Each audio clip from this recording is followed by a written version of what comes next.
నమస్తే, welcome to I dream social spotlight with Kavitha. CBI మాజీ JD Lakshminarayana గారు. Sir నమస్కారం. నమస్కారం అండి కవిత గారు. సార్, ఒకటి అనుకోకుండా జరిగినటువంటి దురదృష్టకరమైనటువంటి సంఘటన, 26 మంది అమాయకమైనటువంటి ప్రాణాలు పోయారు. అందులోనూ అతి దుర్మార్గంగా ఫర్ ద ఫస్ట్ టైం పేరేంటి అనేది అందులో ఖురాన్లో ఉన్న కల్మా చదవమని బట్టలిప్పి మరీ చూసి హిందువులను తెలుసుకొని కాల్చి చంపేయడం. ఏంటి సార్, అసలు ఎక్కడి దాకా వెళ్తున్నారు ఈ ఉగ్రవాదులు? పేరుకైతే చెప్తారు ఉగ్రవాదానికి మతం లేదు అనేది. ముఖ్యంగా మీరు చూసుకుంటుంటే పాకిస్తాన్ ఒక ఫెయిల్డ్ స్టేట్ అండి. వాళ్ళ పరిస్థితులు చాలా అధ్వానంగా ఉన్నాయి. ప్రజాస్వామ్య పరిస్థితులు కావచ్చు, ఆర్థిక పరిస్థితులు కావచ్చు, ప్రపంచంలో దౌత్యపరంగా వారి సంబంధాలు కావచ్చు, ఇవన్నీ కూడా ఒక రకమైన మినిమం అంటే గ్రౌండ్ బాటమ్ కి టచ్ అయ్యాయి. సో ఈ పరిస్థితులలో పాకిస్తాన్ ప్రజలను రెచ్చగొట్టాలి, పాకిస్తాన్ ప్రజల యొక్క ఎమోషన్లు సెంటిమెంట్ల మీద ఆడుకోవాలంటే వాళ్లకున్న ప్రధానమైన అస్త్రం ఏంటంటే కశ్మీర్. సో ఈ కశ్మీర్ అస్త్రాన్ని వాళ్ళు అప్పుడప్పుడు తీస్తుంటారు అనమాట. ఈ విధంగా వాళ్ళ పరిస్థితులు ఘోరాతి ఘోరంగా తయారైనప్పుడు ఈ అస్త్రాన్ని తీస్తుంటారు.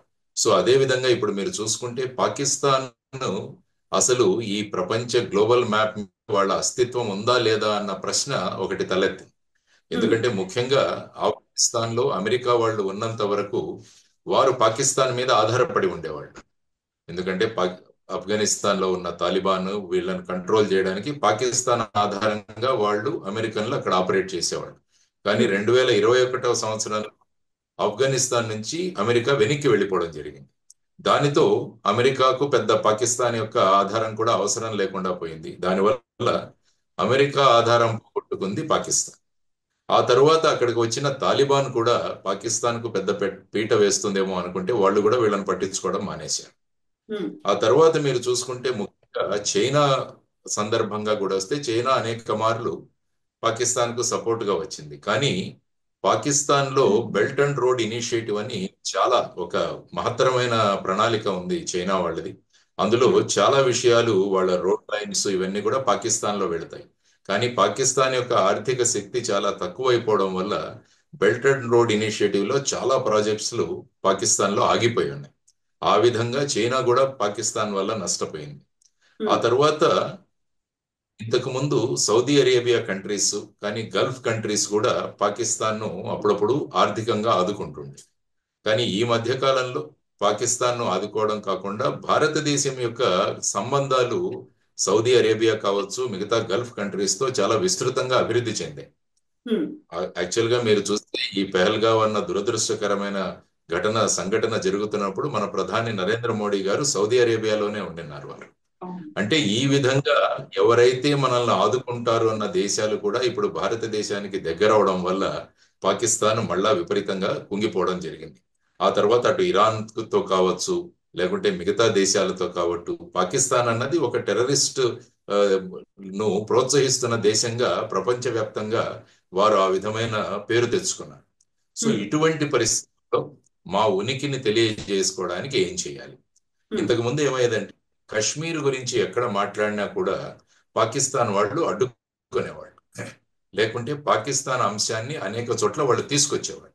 కానీ ఇప్పుడు 2019 తీసుకుంటే మీరు ఆగస్టు 5వ తారీఖున ఆర్టికల్ 370ని అక్కడ రద్దు చేయడం జరిగింది. ఆ తర్వాత పంజాబ్కి ఏదైతే స్పెషల్ స్టేటస్ ఉందో దాన్ని తీసివేసి అక్కడ 2 యూనియన్ టెరిటరీలను ఏర్పాటు చేసి కశ్మీర్ యొక్క అభివృద్ధికి బయట ఉన్న వాళ్ళను కూడా భారతదేశం ఆహ్వానించడం మొదలుపెట్టింది. అంటే అదర్ స్టేట్స్ నుంచి కూడా దాంతో పెట్టుబడులు రావడం మొదలుపెట్టాయి.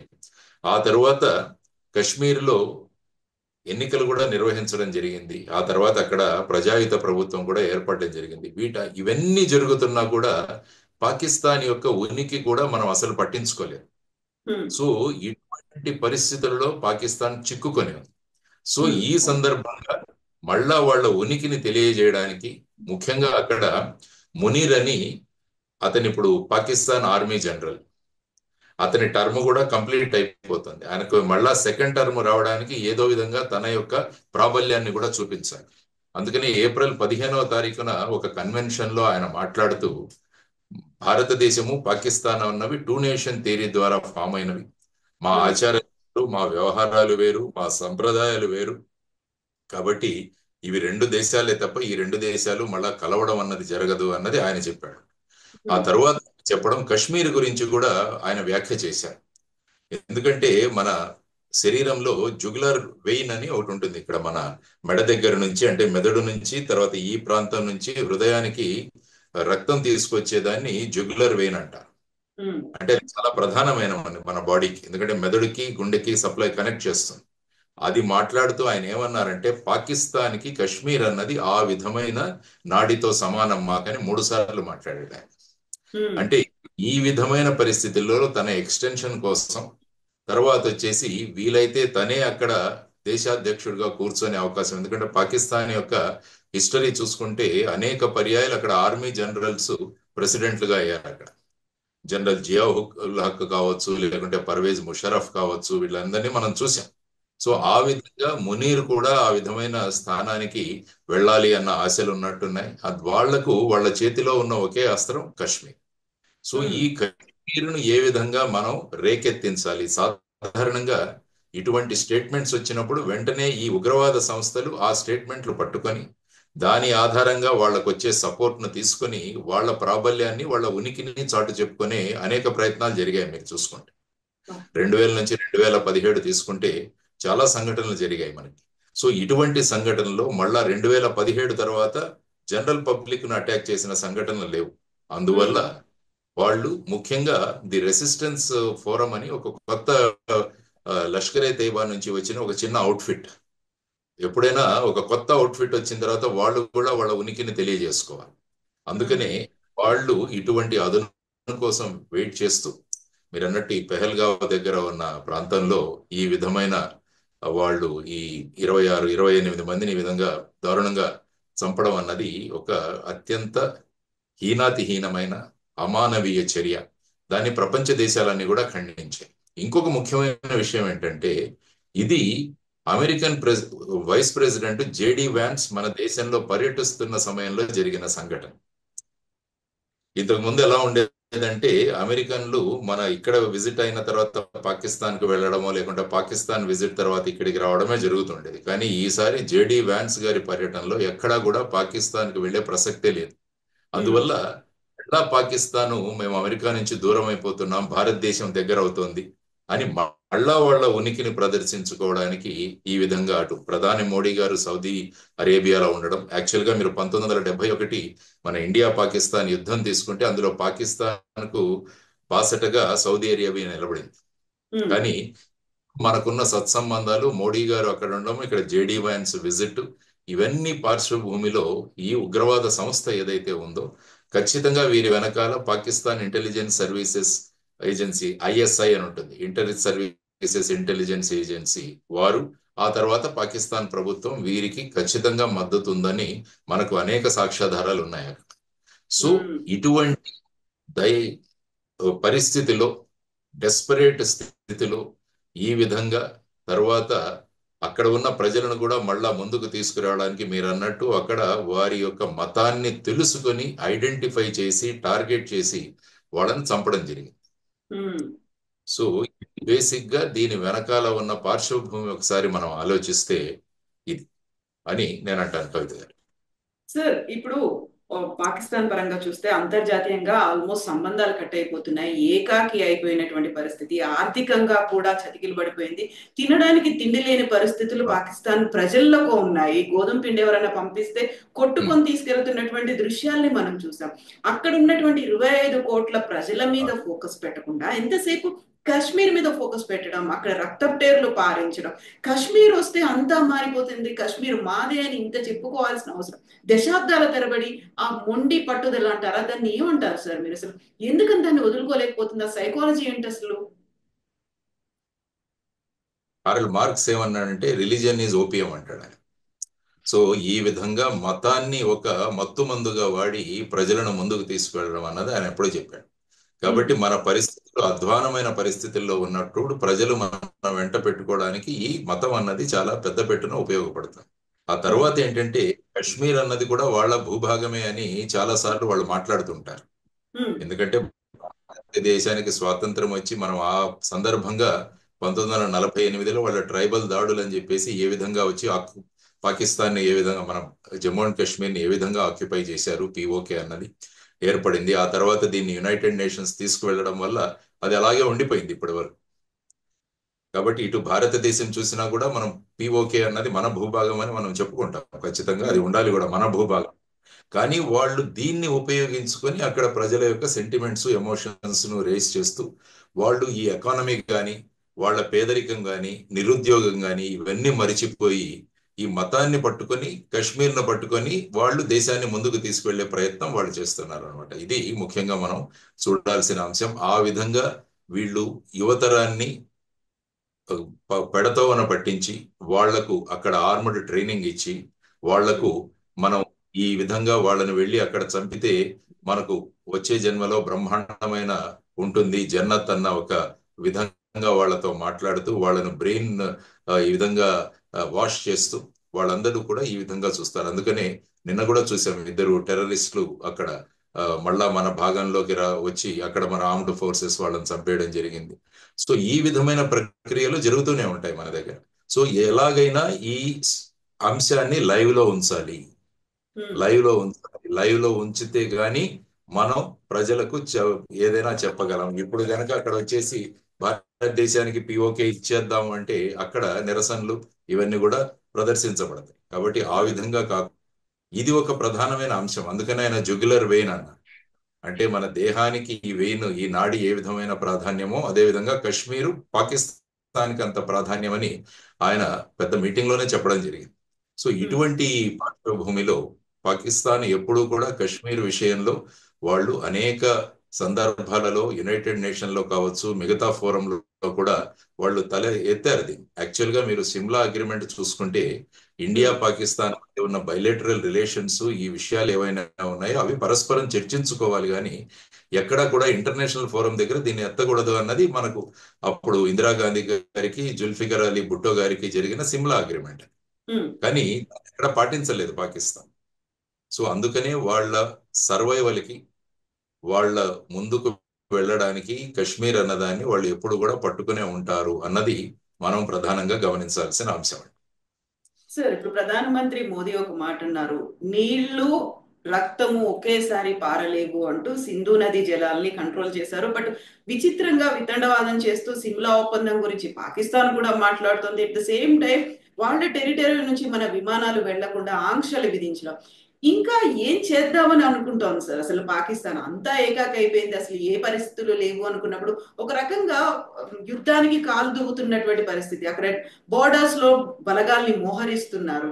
ఈ సిచ్యువేషన్ కి కారణమంతా పాకిస్తానే అయినప్పుడు ఏం జరగాలి? అంతర్జాతీయ సమాజం ఇంకా ఏం చేయాలంటారు? మనమైతే వెరీ స్ట్రాంగ్ గా ఉన్నాం, we are not going to come back again. So అలాంటప్పుడు ఏం జరుగుతోంది సార్?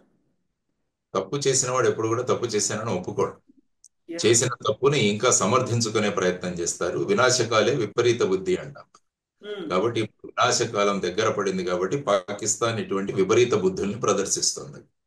అంటే ఇప్పుడు వాళ్ళు ఏమన్నారు, సిమ్లా అగ్రిమెంట్ ని మేము ఒప్పుకోము, ఆ తర్వాత మీరు ఈ సింధు నదీ జలాల ఒప్పందం ఏదైతే ఉందో 1965వ సంవత్సరంలో దాన్ని మీరు రద్దు చేశారు కాబట్టి it is nothing but act of war అంటారు.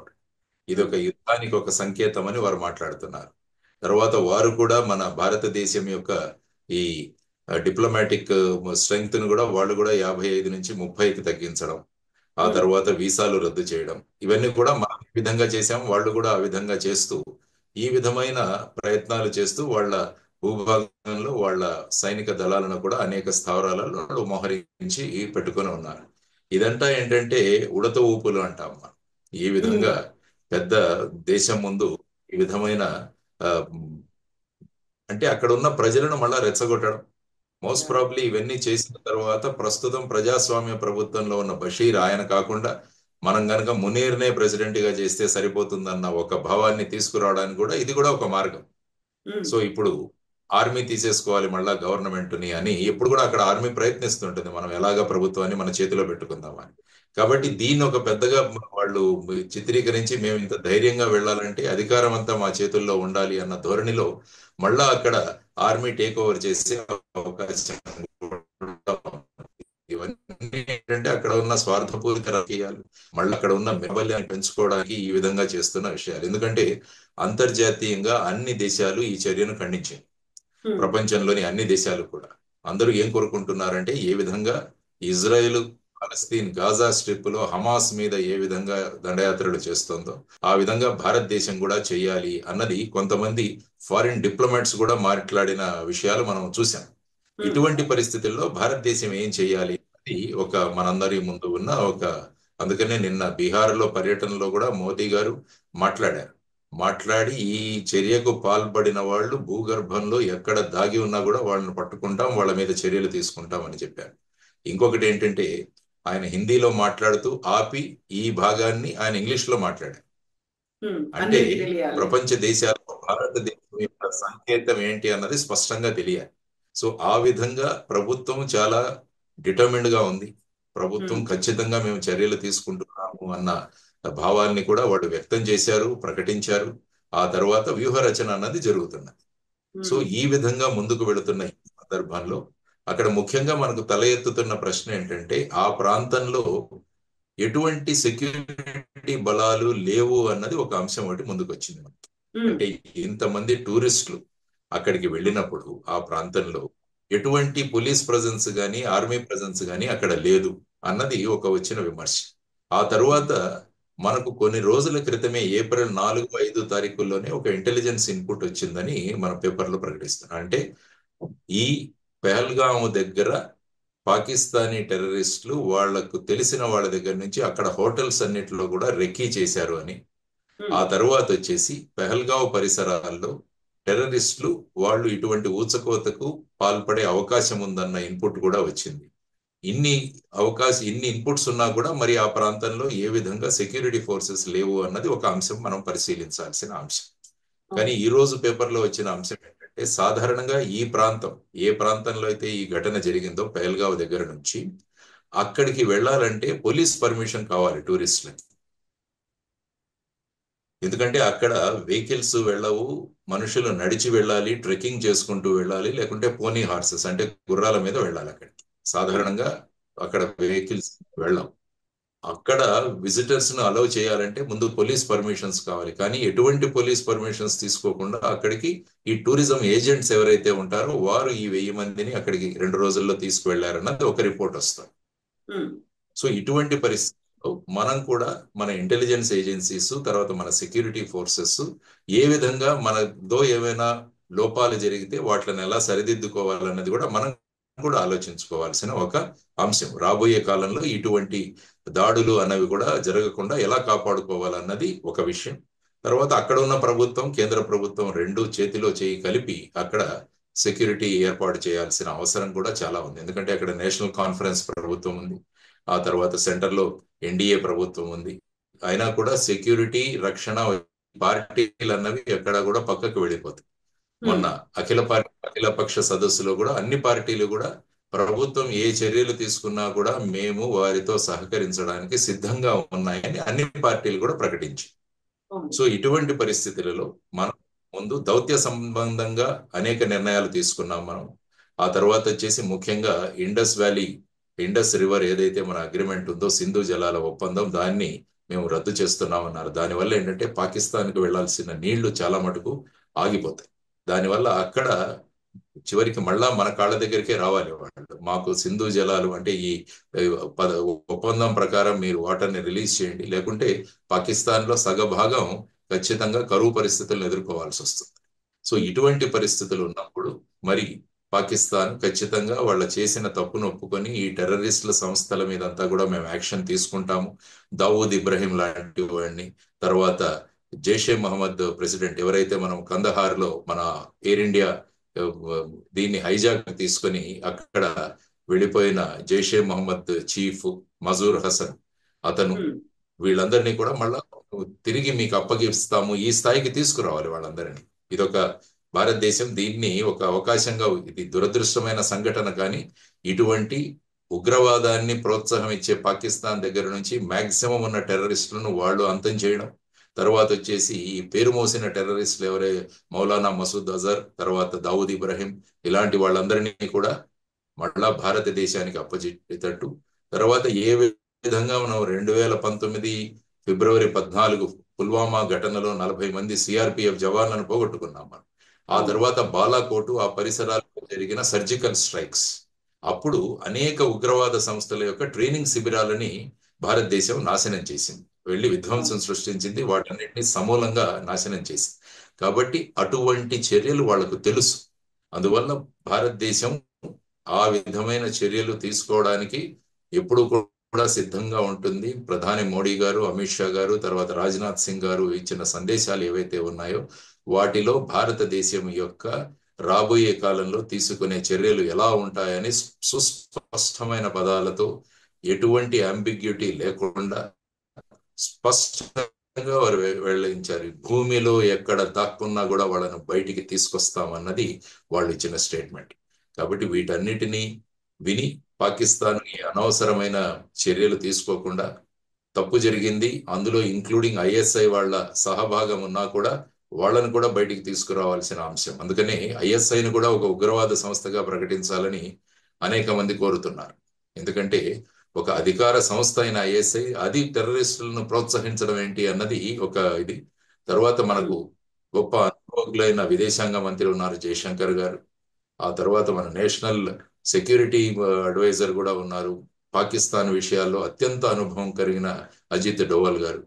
సో వీరందరి యొక్క ఇన్పుట్స్ వల్ల భారతదేశం ఖచ్చితంగా దీనికి సమాధానం ఇస్తుంది అన్నది మనం నేర్చుకోవాలి. ఎందుకంటే భారతదేశం ఎప్పుడూ కూడా ఏ దేశాన్ని occupy చేసుకోవాలనుకోదు.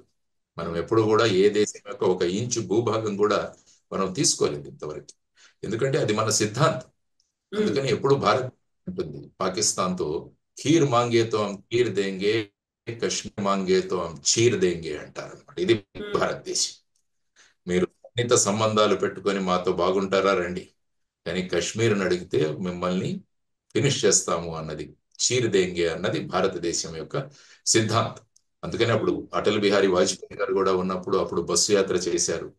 India Samjhauta Pakistan express. Samjhauta express, Wagah border నుంచి బస్సు వెళ్ళడం, ఇవన్నీ మనం చూసాం. అటువంటి సందర్భాలు ఒకవైపు చేస్తుంటే వాళ్ళు ఐఎస్ఐ వాళ్ళు లోకల్ టెర్రరిస్ట్ తో మన కార్గిల్ యుద్ధానికి వాళ్ళు సిద్ధపడ్డారు.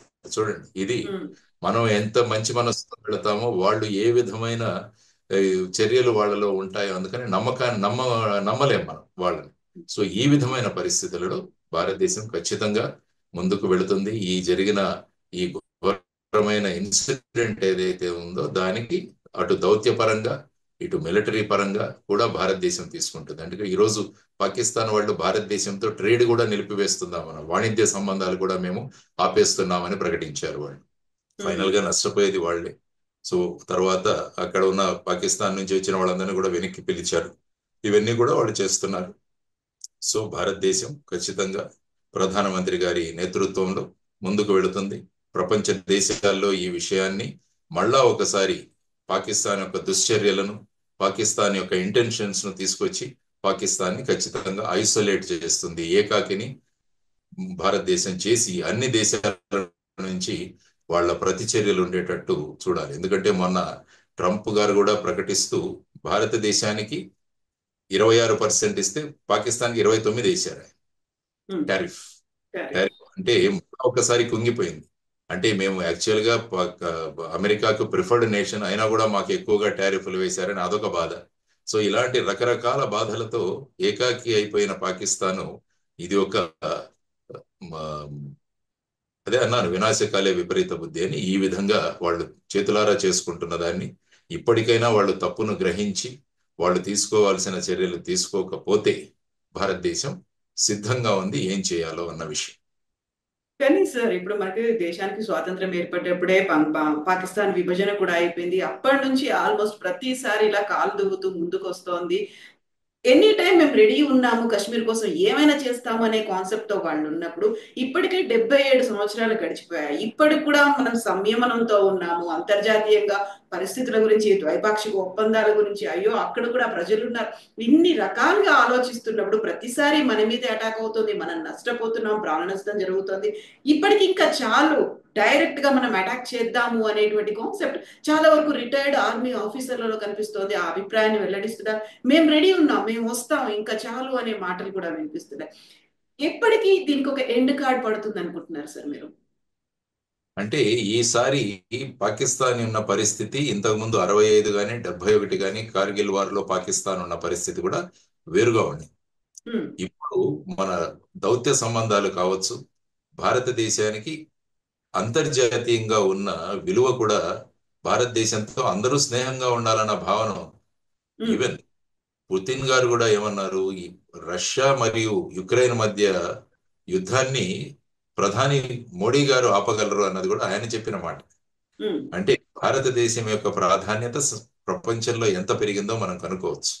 ఇప్పుడు డొనాల్డ్ ట్రంప్ గారు ఎప్పుడు ఉద్దేశించినా కూడా మై ఫ్రెండ్ మోడీ అంటారు ఆయన.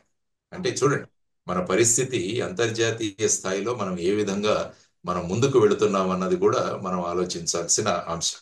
కాబట్టి ఇటువంటి పరిస్థితులలో మీరు అన్నట్టు ఖచ్చితంగా ఇటువంటి ఇన్సిడెంట్లు జరిగినప్పుడు ప్రతి ఒక్కరి రక్తం కూడా మరిగిపోతుంది. ఉమ్, అంటే ఈ విధంగా మతాన్ని వాళ్ళు తెలుసుకొని నిర్ధారించుకొని ఎవరిని చంపాలి ఎవరిని చంపకూడదు అన్న ఆ ఉగ్రవాదుల చర్యలు కూడా ఎవరికి అసలు సహించలేం మనం. అంటే ఈ విధంగా కూడా మనుషులు ఉంటారా అన్నది కూడా ఒక రకమైన అసహ్యానికి గురి చేస్తోంది. సో ఉమ్, ఇటువంటి పరిస్థితుల్లో ఎప్పుడైనా మనం ఆలోచించి ఆ తర్వాత అన్ని సమగ్రంగా ఆలోచించి మనం ఏ విధంగా స్ట్రైక్ చేస్తాం. ఈవెన్ మీరు సర్జికల్ స్ట్రైక్స్ జరిగినప్పుడు కూడా చూస్తే అంతా సమాయత్తం చేసుకుని మనం వెళ్ళాం.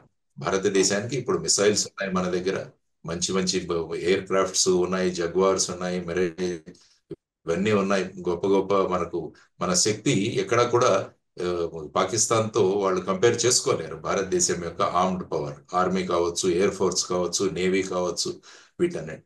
సో ఆ విధంగా ఎప్పుడైనా కూడా ప్రశాంతత అన్నది ఒక గొప్ప తుఫానికి ముందు సముద్రం ప్రశాంతంగా ఉంటుంది కొన్ని రోజులు, ఆ తరువాత ఉప్పెన వస్తుంది. కాబట్టి ఈ ప్రస్తుత ప్రశాంత కాలంలో స్ట్రాటజీ ఎలాగ వెళ్ళాలన్న నిర్ణయాలు జరుగుతున్నాయని నేను అనుకుంటాను. Yes sir, thank you so much sir. నిజంగానే దీనికి ఒక ఫుల్ స్టాప్ అనేది పడాలి. ఇలాంటి రక్తపు టేర్లు మళ్ళీ మనం చూడకుండా కాశ్మీర్ పచ్చగా ఉండాలని కోరుకుందాం sir. Thank you so much sir. Thank you sir. నమస్తే.